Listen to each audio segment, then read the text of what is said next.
it is Nicu Nurse Dish, and today's video is all about the interview process when you're applying for a job in the NICU or as a nurse. So I've been getting this question a lot, and I am very happy to be getting this question a lot because this means that you guys are getting seen. They're seeing your resumes, they're seeing your work history, and they are calling you guys in for interviews. So I love it. Let's get you past the interview process to the next step of getting the job. Someone asked about being anxious or nervous when you go into these interviews and how I deal with it. So me personally, I already knew the people that were interviewing me because I had done an internship and I was still nervous. I mean, my mouth gets dry and my tongue starts getting stuck to the roof of my mouth. My teeth will sometimes, not as often anymore, but they would like click, and then my hands will tremor. So I always do my interviews with my hands in my lap. Now, I would suggest wearing just something warm when you go into the interviews because a lot of hospital rooms are cold, and I feel like I've always been in an interview where I'm freezing cold. It may be due to nerves, but to avoid that, wear something warm. Also, practice the questions that I'm about to give you beforehand. Have a family member, a friend, somebody interview you and walk through these questions before you go into the interview. Also, write down some of the answers to these questions as well, just so you get familiar with how you want to go about answering the question. So let's hop into the interview questions. So as a new grad, the questions are more general, and then if you're already a nurse and you're just applying to a different facility, then you may get more NICU related questions. Also, travel nurses, you get more like specialty specific questions in an interview. But I'm going to go over the general ones first. So they'll ask you, where do you see yourself in 1 year, 5 years, or 10 years? And they ask you this because they want to know if you plan on being a part of their healthcare team for the long term, or if you're just someone coming in for a short-term period of time just to get some experience, which either of those are okay. But if you're applying to a job or a hospital where they only have 1 or 2 positions, then they'll probably go with the person who sees themselves at the hospital long term. All right, next question, they'll ask you your strengths and weaknesses. Write these out ahead of time because sometimes just coming off the dome with answers to some of these questions is a little difficult when you're like put on the spot in an interview. Excuse me.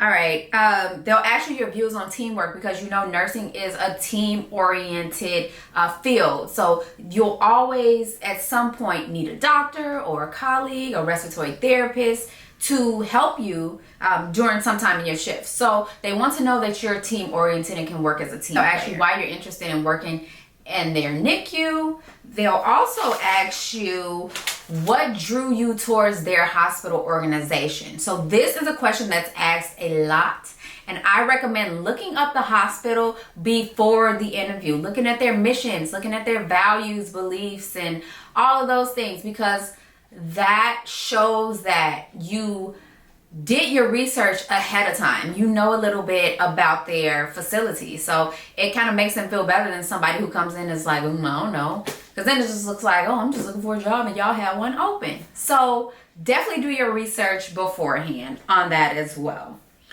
So then they'll ask you some patient-specific scenarios that are really general. So name a time you went above and beyond for a patient. Now, this does not have to be a patient that you've worked with as a nurse because you may be a nursing student. So this may be somebody in clinical who you went above and beyond or went to another unit to get like a special juice for, or a special medical device that you didn't have on your unit. How you went out of your way for a patient. They like to see that you do that because you know healthcare systems are all about money and patient satisfaction. How would you handle an upset family member? As y'all know, people come in the hospital and they are sick.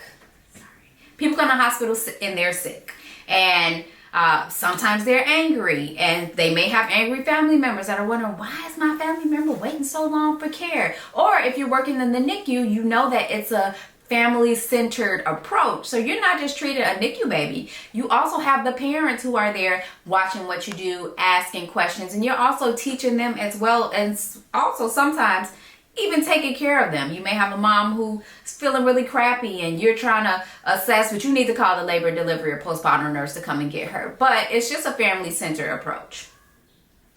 What else do I have?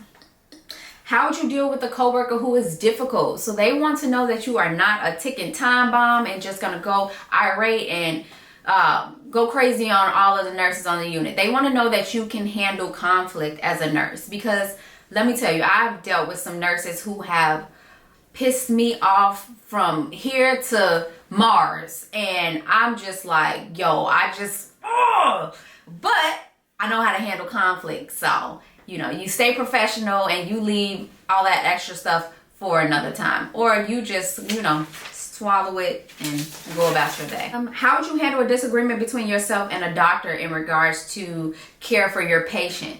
So if you have any conflict with a doctor, you go up the chain of command. And in these interviews, they want to know that you know how to use the chain of command. Even if you aren't a nurse, they want to know that you learn this in nursing school as well. So you go to your charge nurse. Going to your charge nurse doesn't work, go to the nurse manager. And then kind of escalate that way based on your facility that you're working with or what you learned in nursing school. But your charge nurse is always the next person that you reach out to if you have any conflict with a doctor, with another nurse, or if you just have a question or need some kind of clarification, your charge nurse is always the next person you will reach out to.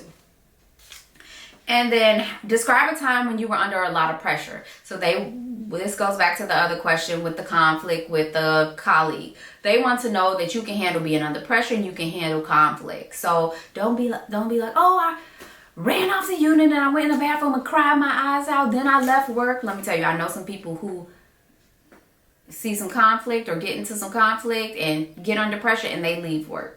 So unprofessional. Yes, I've seen it. Literally have seen it. So they want to know that you are not this person. They want to know that you know how to handle being under pressure. All right, guys. So then let's talk about the NICU specific questions. So you'll see this mostly if you're already a NICU nurse going to another NICU. And if you're a new grad, you won't see it as often, but never count it out. They may just try to throw it in there at you to see what you know. And it is okay if you do not know the answer to the question. You just let them know, hey, I don't know the answer to this, but I can get you the answer as soon as possible. So some NICU specific questions that they may ask you in an interview. What are the signs and symptoms of hypoglycemia in a baby? Or they'll give you lab values and say, hey, does this look like sepsis in a neonate? Or what does sepsis in a neonate actually look like, you know? They'll ask you about respiratory distress and what to do if you're in a code and the baby's heart rate is under 90, or if you're in a code and the baby's heart rate is over 100, but they're still having respiratory distress or cyanosis and just things like that. So if you're already a NICU nurse, just make sure you brush up on these things. You probably already know them, but just brush up on them before your interview. And if you're a new grad, like I said, just let them know that you do not know the answer to the question, but you can find that out. People love to hear that. Side note, if JCO ever comes to your hospital and they ask you a question that you do not know the answer to, use that as the answer. They love to know that you know where to find the answer, even if you don't know the answer right off the top of your head. So y'all, that is all that I have for interview tips for NICU nurses and nursing students. If you're going into an interview for an internship or an externship, those are the most general questions that you will see being asked. And if you have more questions or want more questions from me in regards to interview questions, reach out. Let me know. I will be glad to give you more questions. Like, subscribe, comment, give me tips, give me advice. Let me know what I can do better. Let me know what I did well. And if you do need to reach out to me, the best way to reach me is at NICU Nurse Dej on Instagram. TikTok, the comments is, I get a lot of comments, so going through the comments sometimes I may miss some of them. So yes, please reach out to me on NICU Nurse Dash on Instagram and I will get back to you guys as soon as possible. All right, now I'm done for real, y'all. Okay.